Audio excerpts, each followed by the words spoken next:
And good morning, everyone. Welcome to this day. Good morning. It is Tuesday, May 28th, and today is National Hamburger and Brisket Day on the same day. And Ken here is going to really tell us about his favorite recipe just after he, I tell you some history and who's on our show today. That's what I'm He's fired talking up. about. Yeah. All right.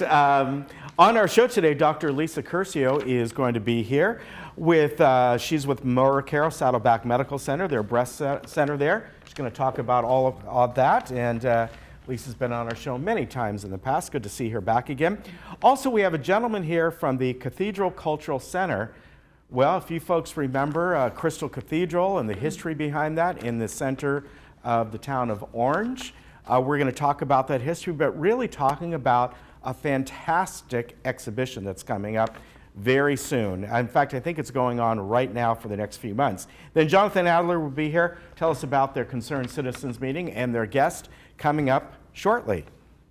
Okay, now we have a lot of meetings today. So we have the Disaster Preparedness Meeting Task Force at 9:30 in the morning in the boardroom. We have the United Governing Documents Committee, which is at 10 o'clock in the Sycamore Room. We have the Third Architectural Control Committee in the boardroom at 1:30. And then we have the United Finance Committee in the Sycamore Room at 2 p.m. Wow, I don't even know if I can go on. Sorry, my voice is kind of messed up today.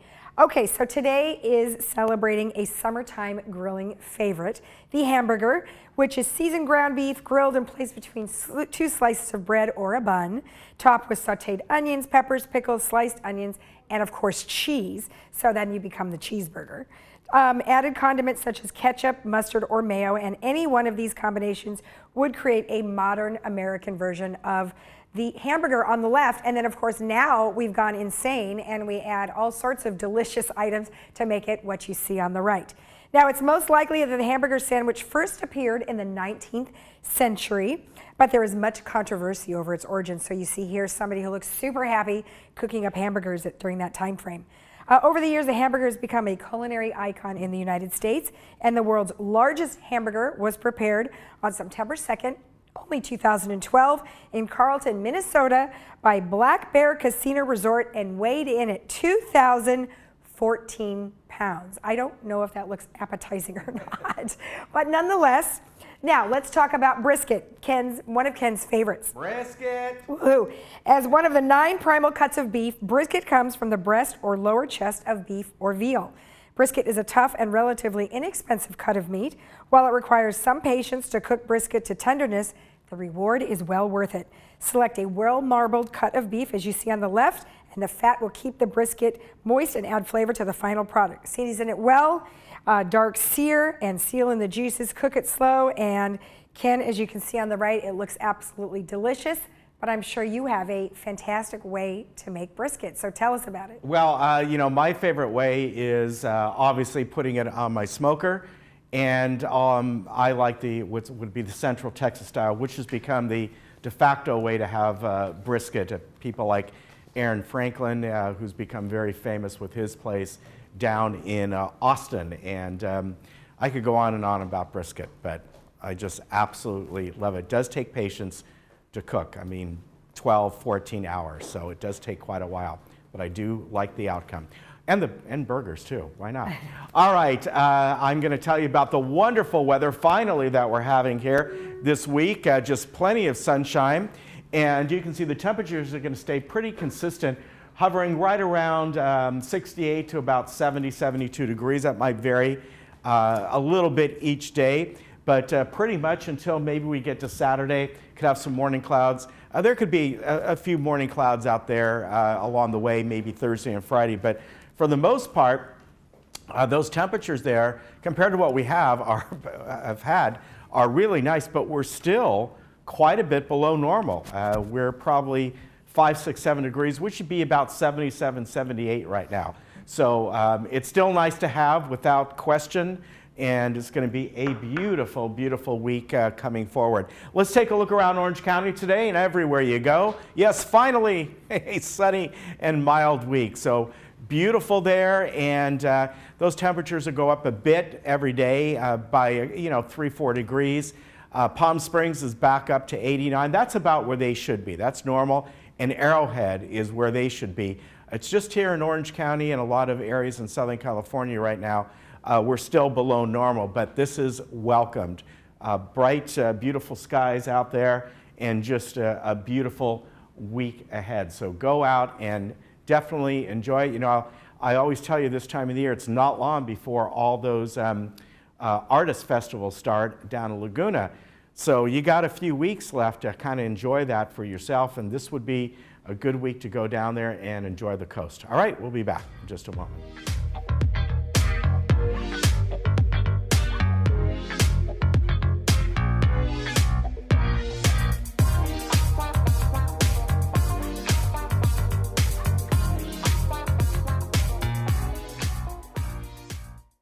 This is how we burger, brew, and cue.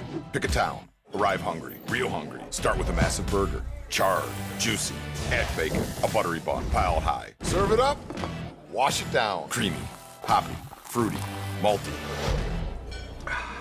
We're not done yet. Q time, deep fried, sauce soaked, pork ribs, meaty, tender. I'm full. Where to next? All new Burgers, Brew, and Q. Tuesday at 9. Cooking Channel. Stay fired up. The Red Sox are 1 out away. And the Dodgers are down to their final strike. Here comes a 1-2 pitch. Red Sox win the World Series. And the best team in baseball wins it all.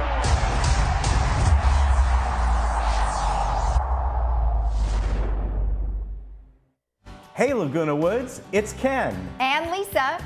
Did you miss an episode of This Day? Not to worry. Head over to youtube.com and search Village Television. Here you can find each episode of This Day and other community programs such as Good Day OC, Discovering Laguna Woods, and much more. Just click the red subscribe button, then click the bell to be emailed every time we upload a video. Don't miss out. And subscribe today.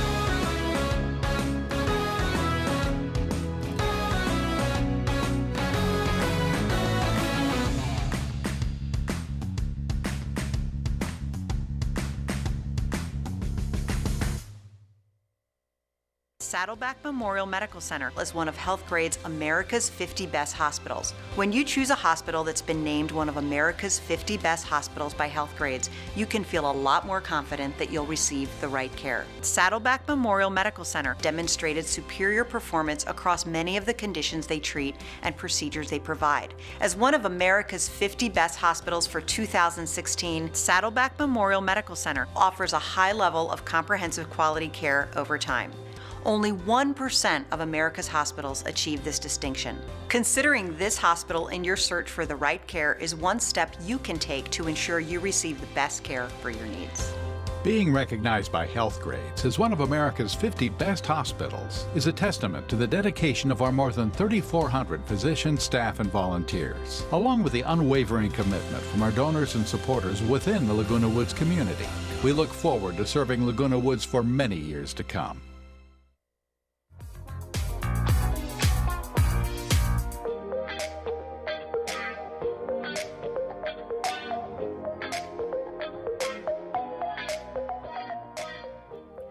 Welcome back. Well, we have a well-known person I think you've seen on here before. Her name is Dr. Lisa Curcio, and she is now with Memorial Care, which she's a breast surgeon at the Memorial Care Breast Center at Saddleback Memorial Center.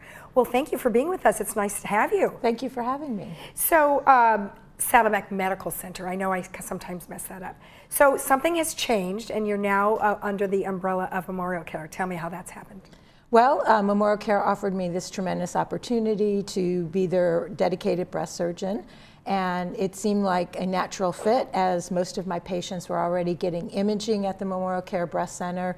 And it's a tremendous group of professionals that are in the imaging center and the radiation oncology, as well as the medical oncology departments, that I've been working with over the past 15 years. Okay, great. And so let's talk about what your responsibility is. Like, what type of a doctor are you?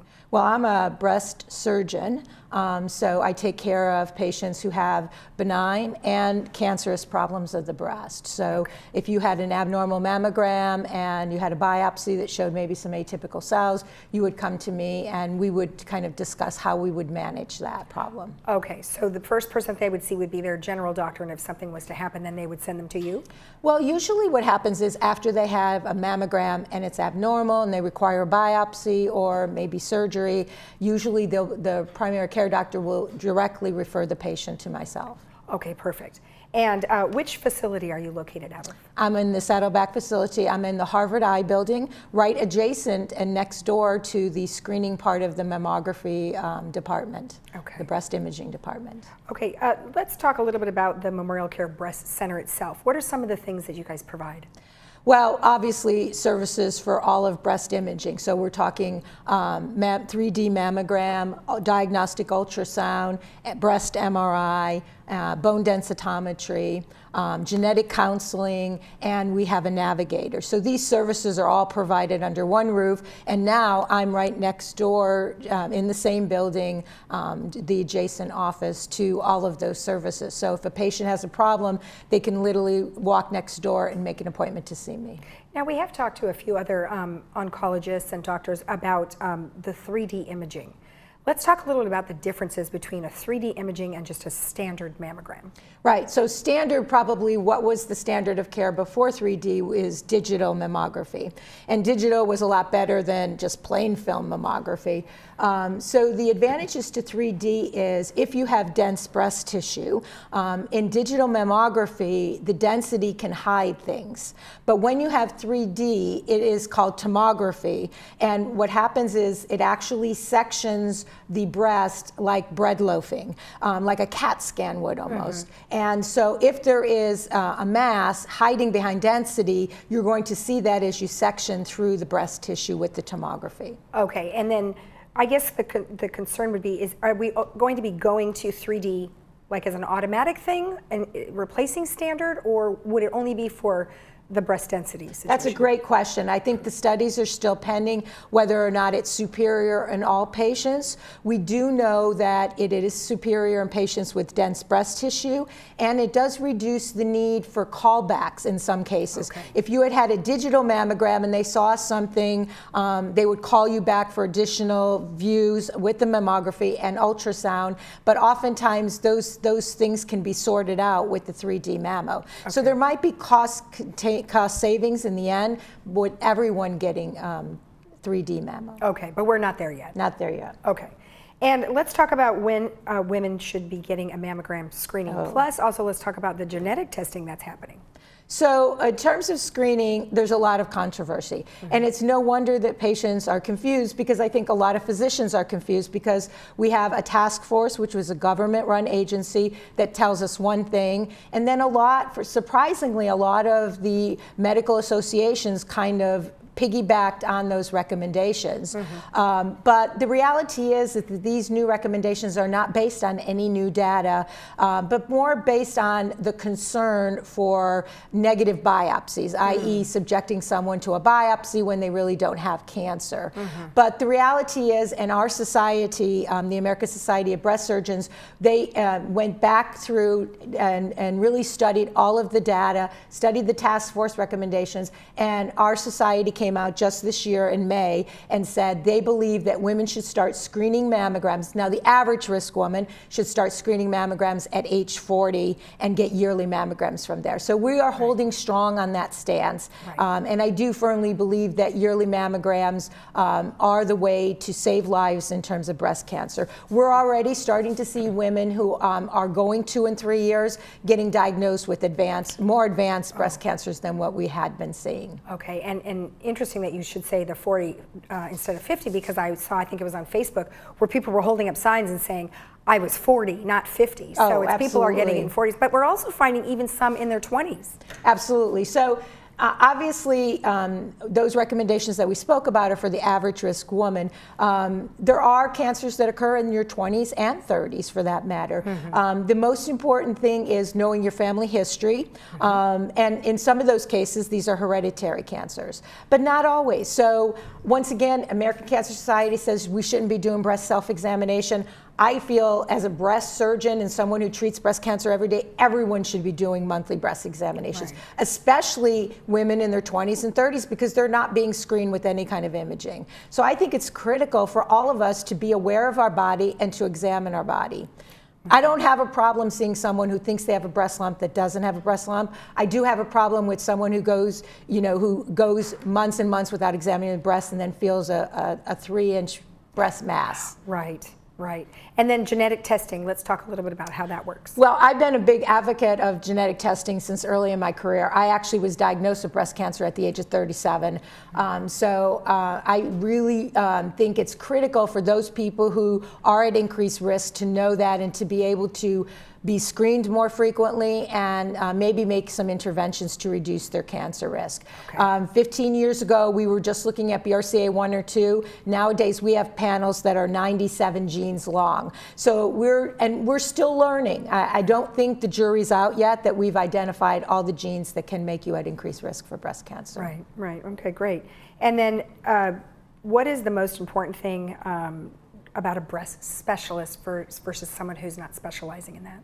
Right. I think it's kind of similar to if you had electrical work in your house that needed to be done, you wouldn't call a handyman to do that. You really want, especially electrical work, because there's such major implications about doing that incorrectly, you would want an electrician to come to your house. It's the same thing with breast cancer. If you are treated by someone who does hernias and gallbladders and ER call all the time, are you really getting the same level of care that someone that this is what they do, they go to the meetings, they know the data, they're in conferences all the time discussing what's the most recent treatments out there. I just think the level of care is remarkably improved. And studies have showed that women who go to breast specialists have an improved survival from breast cancer. Right, and the technology today is so much more advanced than it was. So awesome. 10 years ago, we were treating breast cancer so differently than 10 years ago. Thank goodness. Yes. And if you guys are part of the Memorial Care Saddleback Medical Center, you probably received one of these in the mail. It's called the Care Connection. And Dr. Curcio is on the pages on this side here. So congratulations to you. And you guys can read all about her. But nonetheless, if anyone has any questions for you or for anything that's involving the breast center, where should they go? Well, obviously they can go to the website or they can call my office, which is on the website, for any questions or concerns. Okay, perfect. Well, thank you very much for the time and congratulations on your new opportunity. Thank you. And if you need more information, you can always go to memorialcare.org/SB Breast. We'll be right back.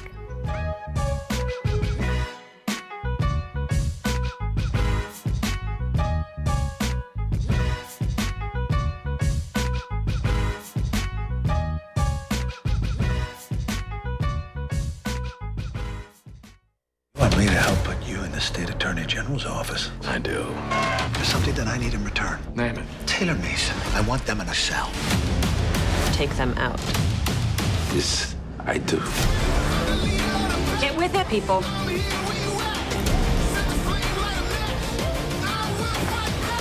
Have fun storming the castle. New episodes, only on Showtime. At Freedom Village Assisted Living, we provide loving care and support when your loved one needs it most. We believe in laughing more and caring more. Dining will be an experience, not just a meal. We offer opportunities to create new memories. Your family will feel like they are part of our family as we work toward creating an extraordinary difference in lives worth living. To schedule a tour and complimentary lunch and for more information, please call us at 949-340-8108 or visit our website, freedomvillage.org. Did you know that we are living longer, healthier lives than ever before? And did you know that social interaction, brain stimulation, and exercise improve your quality of life? Did you know the Saddleback College Emeritus Institute offers 200 tuition-free classes to older adults in South Orange County? With over 30-plus locations between Lake Forest and San Clemente, it has never been easier to take advantage of your third act of life. Sign up today. Looking for a change of scenery? You don't have to play golf to enjoy all that 19 Restaurant and Lounge has to offer. From a delicious breakfast menu to our delectable lunch and dinner specials. At 19 Restaurant and Lounge, there is something for everyone. Relax with your friends and family and take in the beautiful view from our spacious patio. Or enjoy a cocktail and appetizer in our lounge. 19 Restaurant and Lounge is a great place to socialize, enjoy a meal, or simply take in the view. Join us 7 days a week and experience Laguna Woods' exclusive dining experience.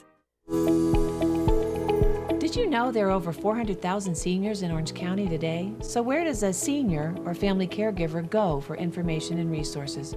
You can turn to the Answers Guide, published by the Council on Aging Southern California.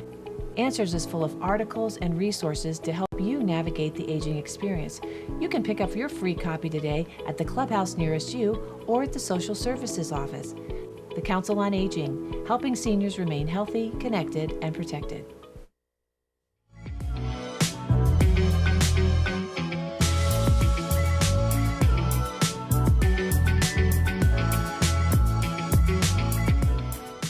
Welcome back. Well, right now our guest is Hank Evers, and he is here to tell us about a great exhibition that is coming to, well, the city of Orange. But really, we're going to give you some background here first.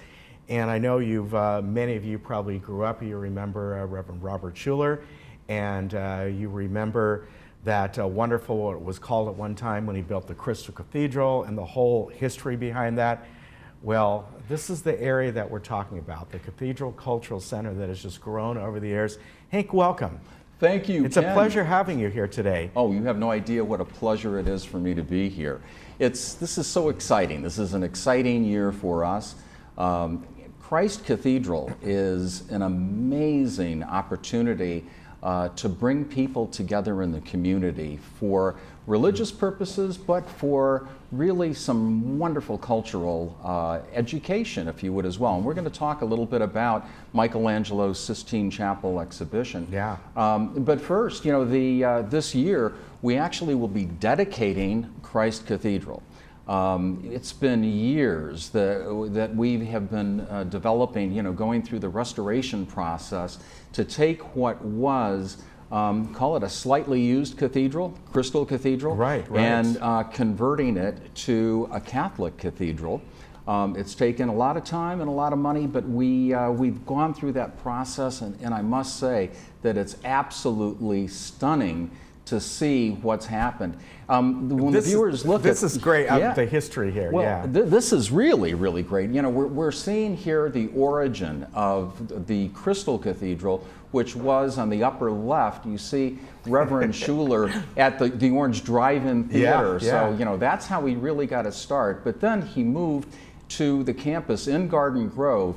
And on the upper right, you can see the Arboretum. It's from the Arboretum that he could actually preach from the parapet to the cars in the parking lot with the speakers attached to the windows. Inside the Arboretum, they could sit 1,000 people. Excuse me, I misspoke. Sure. I said the city of Orange. It is Garden Grove. That's fine. But we're right on the border, literally. Right. You could throw I love this photo here. It's classic. It really is classic. And that's where the Hour of Power started 49 years ago, the fourth longest running television series. And it actually was aired in 156 countries. So the Crystal Cathedral is a global icon. Yeah. And now, as Christ Cathedral, bottom right-hand side, you can see the magnificence, the beauty of 3 of the 7 buildings on that 35 acres. It really just is amazing. The actual cathedral, it remains unchanged. That is to say, the structure outside, 11,000 windows. And I remember when that was built. Yeah, it's amazing. Back in 1980. Yeah. But to date, the only thing that we've had to do, and it's considerable, is to re-engage or reset all 11,000 windows on the outside. And that took well over a year. And it took several years for the restoration inside. But it's now nearly finished, and on July 17 it will be dedicated. That means that the public will be welcome into the cathedral for Sunday Masses right after that, which is really terrific. You know, today we have 13,000 people that attend Mass on campus in the Arboretum every weekend. And this has really become more of a campus. Oh my gosh, yeah. I mean, you look at the origin here, of course, but it's grown. And I think I don't know back then, but I thought I heard the Reverend Schuler sometimes refer to it as a campus, but it's really become that, right? It clearly has. Yeah, there are, like I say, 7 buildings, but one of them, the tower, and you can see that on the bottom left-hand side, the structure going up on the right of that picture. Yeah. That tower is amazing. Built in 1968, designed by Richard Neutra. That houses something called the New Hope Ministry, which since 1968 has been providing counseling. It was the original 1-800 suicide hotline, and it's been active since 1968 and is today functioning very well. And operated by Catholic Charities of Orange County. So it's really amazing. And the other thing, in the center you can see Bishop Sheen. Yes, now, tell us that's about that. Great. Oh my gosh. Some people really consider the acquisition of this campus through bankruptcy. We acquired it, and so many people believe this to be providential. The reason being, back then you can see Bishop Sheen had preached in that building 3 times. So, you know, again, he was the quintessential initial or original, if you would, televangelist. So he was there. And then Robert Schuler, Reverend Schuler, took the plans for this campus and had them blessed in the Vatican by St. John Paul II, by the Pope. Now, Robert Schuler at the time was he kind of non-denominational? That's correct. Am I right? Yeah, Okay, yeah, all right. Yeah. And but he felt very confident in the acquisition of the campus by the Catholic Church, right? Because he said, in fact, he said, "I built this campus for Christ. I built it for Christ forever," and he felt confident that it would remain just that. So anyway, on the campus, you know, one of the buildings, and I think it's pretty well known by so many people when they see it. They think probably that it looks a bit like the Getty Center. Some may remember it. Some may remember it from a Star Trek movie, Into the Darkness. It was Starfleet Command in that movie. Was it really? Now, which building is that? Is that? It's not in this photo. Okay, I think it may be in the next photo. Yeah. It's the rounder building. That's correct. Right? Okay. Yeah. So we'll see if we got that one. Yeah. Well, you can see it right there. There you go. Yeah, I didn't realize that. Yeah. Wow. That is it's a remarkable building. It's just beautiful, and that building has in the basement, or I should say the lower level. It's really not a basement. The lower level is both a 300-seat state-of-the-art theater and an atrium where we can hold or host receptions and events. Yeah. But it also is the venue for Michelangelo's Sistine Chapel exhibition. And that's really why you're here That today. is Yeah. why I'm here. Tell and us it's so exciting. about this. This is my gosh. interesting. Yeah. And what I was curious about is, what do you have there? Are there reproductions? Are there? It seems to be remarkable that this is. It really is. So what we have are 34 reproductions of the frescoes that are on the ceiling of the Sistine Chapel. Now, and there's a few visuals of that. Right. But you know, arguably, Michelangelo and the Sistine Chapel is one of mankind's greatest artistic achievements. And what we offer the visitors, the viewers, is something unique. You have an opportunity to view each of these works up close and to be able to look at it from a whole new perspective. That engages the people, I think, so much more. And again, if you think of this, the 34 pieces that are on the ceiling of the Sistine Chapel are what the cardinals view when they're at the conclave meaning when they're sequestered in the Sistine Chapel to discern who the next pope is going to be. Wow. So they're in there for days and sometimes weeks, and what do? They meditate, they pray, they talk, but they look at these works. And even John Paul, St. John Paul, wrote a beautiful poem about Michelangelo and about this discernment process. So what we have are all of those works. Now, Michelangelo from 1504 to 1512 had spent those years painting the ceiling. A lot of people think that he was on his back, right? Right. It's not so. The reality is he was able to stand and paint, but still his neck, you can only imagine. I couldn't. Yeah. So these are frescoes, so instead of just paint, what he's using is kind of a lime plaster with a water-based pigment, and he had to do this close-up, never having an opportunity to back up and see his work, but they are clearly magnificent. Now, I understand that, the actual Sistine Chapel, several years ago, they were able to go in and restore everything. Yes. There was obviously, all kinds of deterioration and cracks in the colors, and I know there's a little bit of, when that happened, there was a little bit of controversy because people were going, well, should they bring back these vibrant colors? Was that how it really was? No photographs back then. Right, sure. But, they, from what I've seen, obviously they did the excellent work, and they needed to do that. Because well, Ken, they started that process in 1980, and it took them until 1999 to complete it. Wow. But well worth the time and the effort. And what we're showing is the restored version of this. So every rendering is absolutely stunning. The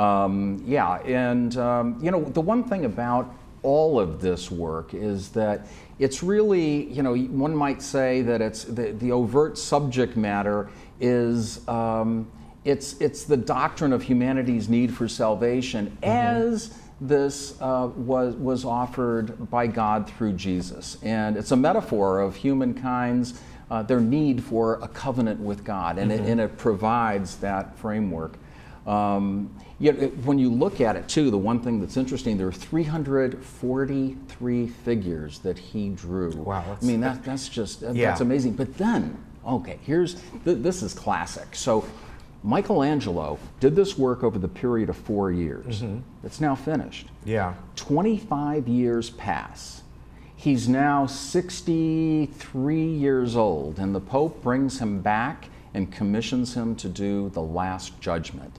It took him more than 4 years to finish the Last Judgment, and he finished it at the age of 67.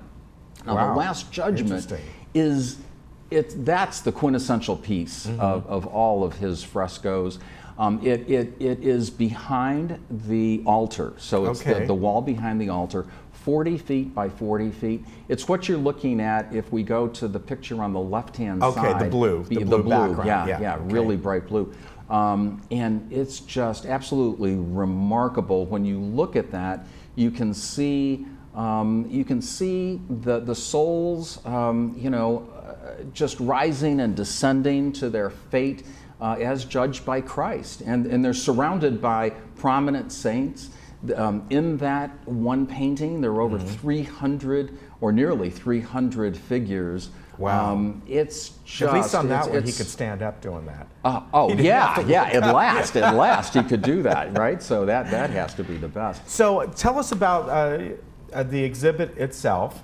Sure. And when it's open, and when can people come by, and the admission cost to go in and see it. I've got some of this here, but...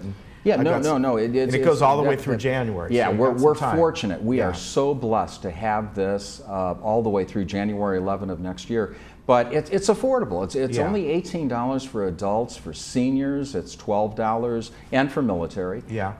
We have group rates at $10 and only $9 for children. Now the hours, it's open daily from 10 a.m. to 5 p.m.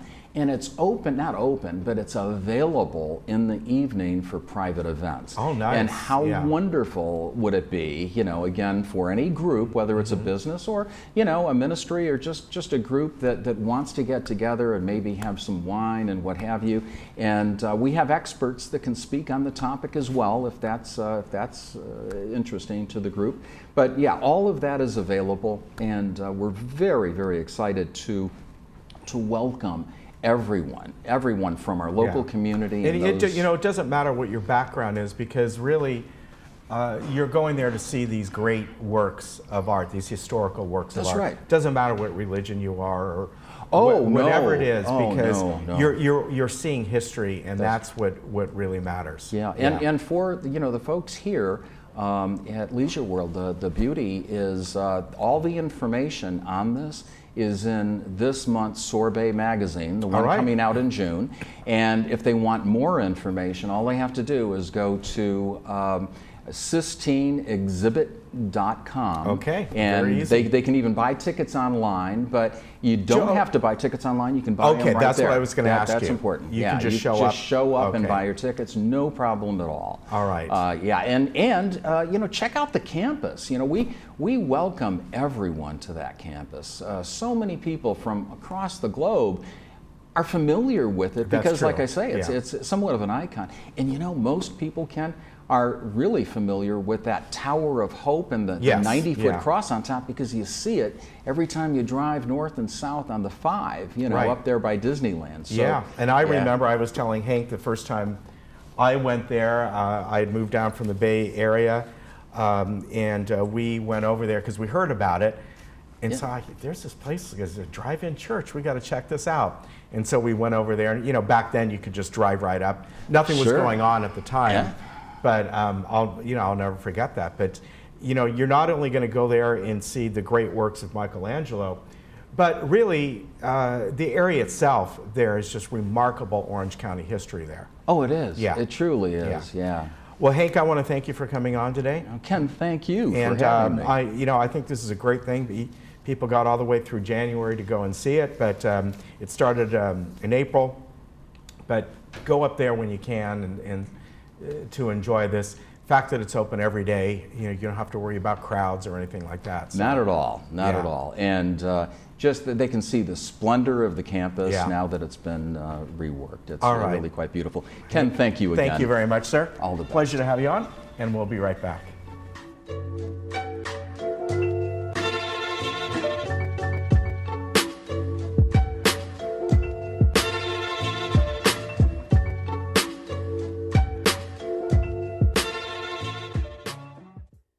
I'm Wendy Miller, your Smiley Realtor with RE/MAX and your Laguna Woods real estate specialist. I'm here today with the first of my 7 home selling tips for seniors.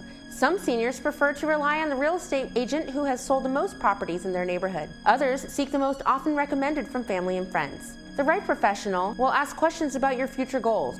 He or she will help you decide upon a realistic listing price and answer all of your questions promptly before asking you to sign a listing agreement. Give me a call and I will help you make the right move.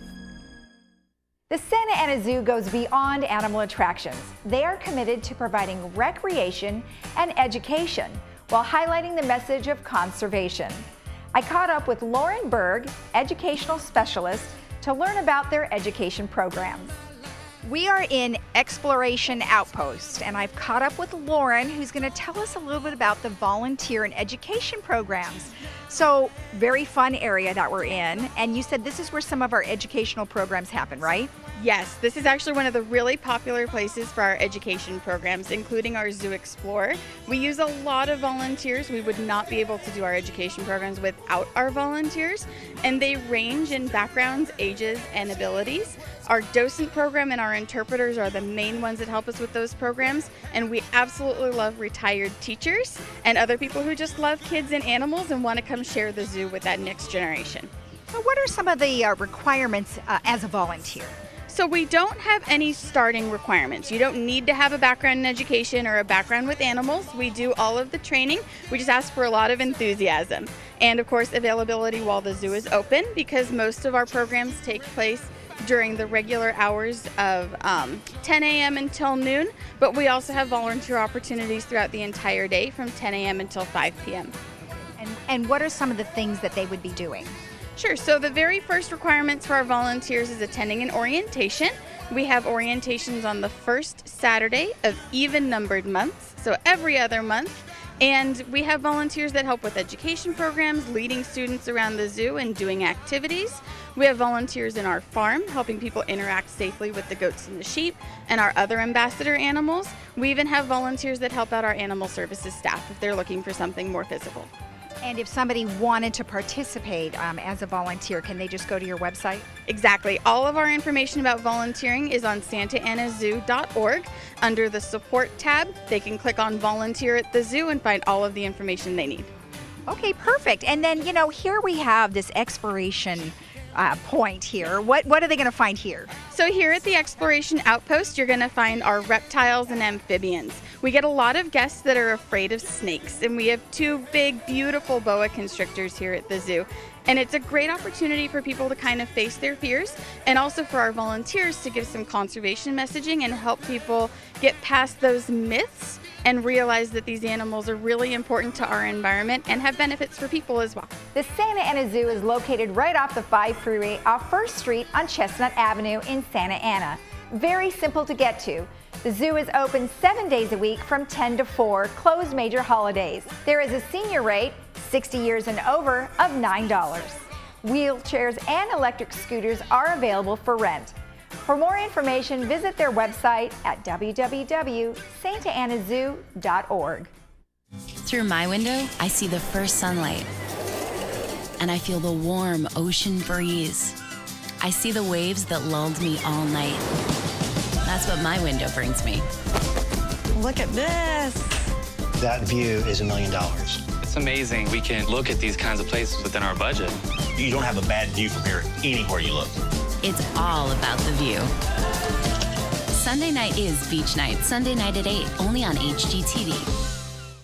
You've trusted the doctors at Harvard Eye Associates with your eyes for the last 4 decades. Now it's time to trust us with your face. Our board-certified surgeons and aesthetic nurse offer the latest in facial aesthetic treatments, such as Botox, dermal fillers, laser skin rejuvenation, eyelid surgery, and face and neck lip surgery. Call us today to schedule your complimentary cosmetic consultation. 949-951-2020. Ask about our limited time savings on Botox and dermal fillers.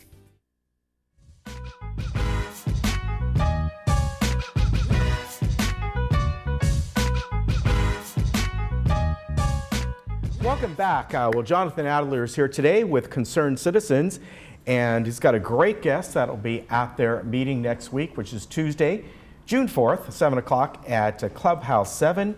And this is, well, someone that your family has a personal connection with, right? So tell us about this, Sanford Lakoff. Well, it's really it's amazing. Yeah. He has a personal connection going way back with both Concerned Citizens, the host club, back to 2004, when he did our first election issues talk. He's the founding chair of the Department of Political Science, UC San Diego, so he's an academic. So his talks at Concerned Citizens have been both political and nonpartisan and academic. Now, personally, I go back with him to when I was a sophomore in college in the late 50s, and he was my honors tutor and a resident assistant that kept us in line in the house where we lived. Wow. And then my parents, my mom and dad, moved to La Jolla, became very close friends with him. He became a close family friend, was at all of my mom's and dad's birthday parties, and sadly he spoke at both of their funerals and memorial services.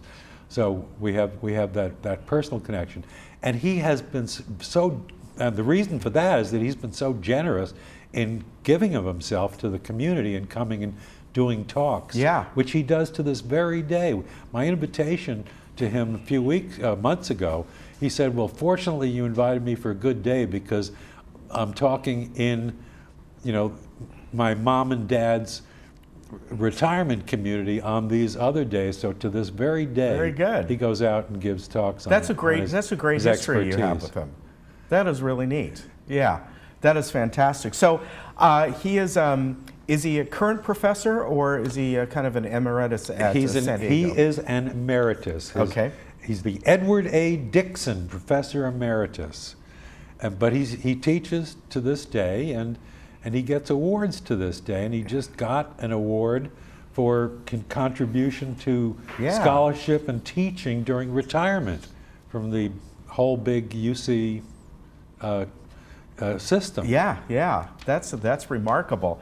The fact that you've been associated with him all these years and concerned citizens, and his topic this time is Americanism, and it's one of those topics we're just talking about that people hear that, and there's probably 1,000 different viewpoints on that. What's Americanism to you? What's to you? And is this kind of what he's going to bring together, like looking at it at different angles? Well, his topic is called Americanism from Jefferson to Trump. And one person I gave that. Why not Washington to Trump? I'm just curious. I suppose it could have been, but Jefferson was more involved with the content of the Federalist Papers and the Constitution. Right. But I could have. I'm just interested. I thought maybe it could have been John Adams. Yeah, it could be as well. It could be any one of them, right? But I think this is a great topic because you can look at it. It's from all different angles. And is he going to give a talk and then kind of back and forth with people there's always as well? Q&A and discussion I think after that's great. this. But what's interesting about that is that somebody asked me, well, is he going to be political about this? Is he going to talk about politics and candidates? So I emailed him, and his response was that he says, my talk will deal with American values, not candidates or policies. Right. So when you think about values, they're kind of the overriding basic principles out of which issues and policies come, bills and legislation, all that. So he's looking at the very basics. He hasn't laid that out in our communication, but I'm sort of thinking about it. It's pretty obvious that at the start of our country, the basic American values were things like independence, the frontier, self-sufficiency, tolerance, religious tolerance, political and religious tolerance, and then only later equality and equal opportunity as non-property owners became included, and then African Americans, former slaves, and only 100 years ago, women. Only 100 years ago. So the equality principle, education, inclusion. You remember de Tocqueville, the French reporter, journalist, political philosopher who toured the U.S. in the 1840s and wrote about it in Democracy for America. So he observed all of these civic intertwinements and civic groups and mutual support. So that's, I suppose, another American value. Yeah, I think that's interesting. In fact, that's another article I was telling Jonathan. I get a magazine called Trend and Tradition that's published by Colonial Williamsburg. And I read an article about that gentleman when he came to America, and it was interesting, when he toured it and all. And very, very neat. Yeah, I think this is going to be just a wonderful guest that you have here, and a great topic, because it brings together everyone, but everyone looks at it a little bit differently, and I think that's good. Yeah. In recent years, the opposite of Americanism, quote, anti-Americanism, has become unfortunately, part of the political dialogue. Right. And that didn't just start with Joe McCarthy and anti-communism. I mean, it kind of goes back to the late 1800s, the early 1900s, the radical anarchism, labor movement, syndicalism, the Red Scare of the early decades, the conflict, anti-socialism then.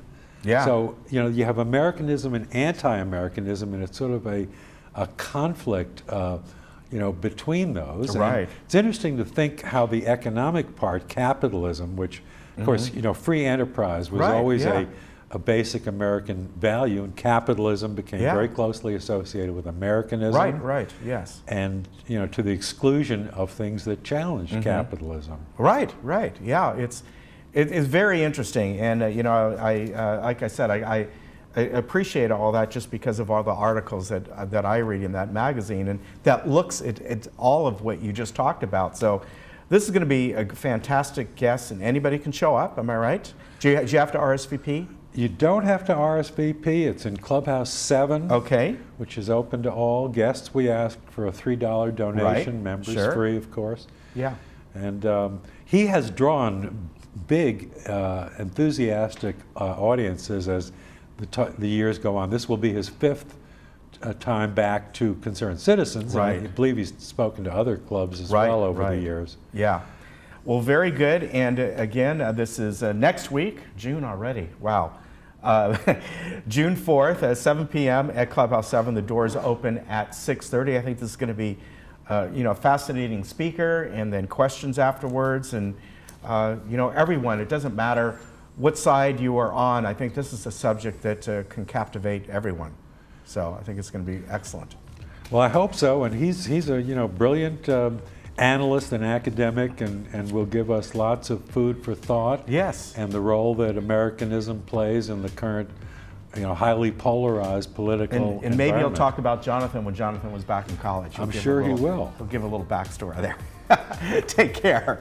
All right, we'll be right back. I hope.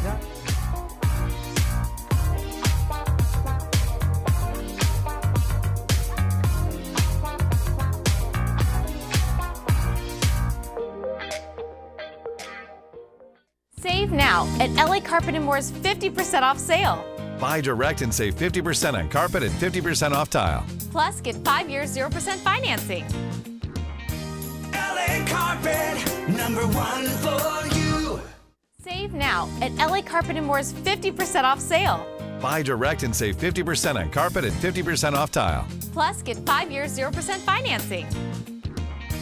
LA Carpet, #1 for you.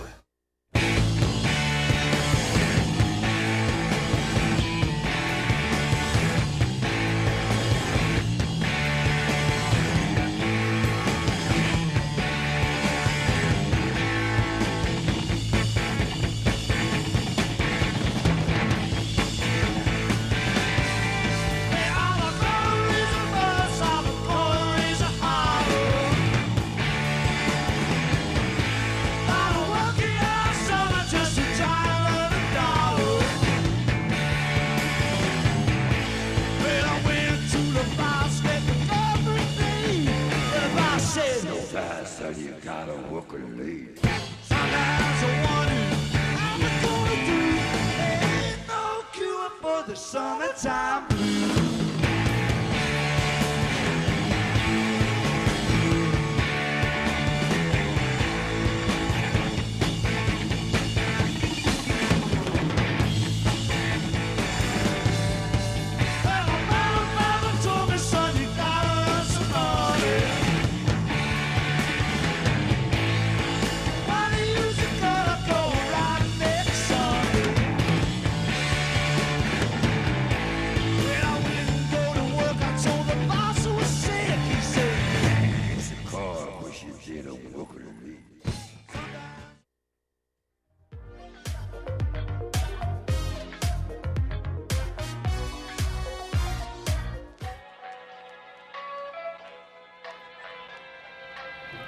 All right, we got a couple good movies coming your way this week, and next week's we have Bumblebee on May 31st, and that's Friday.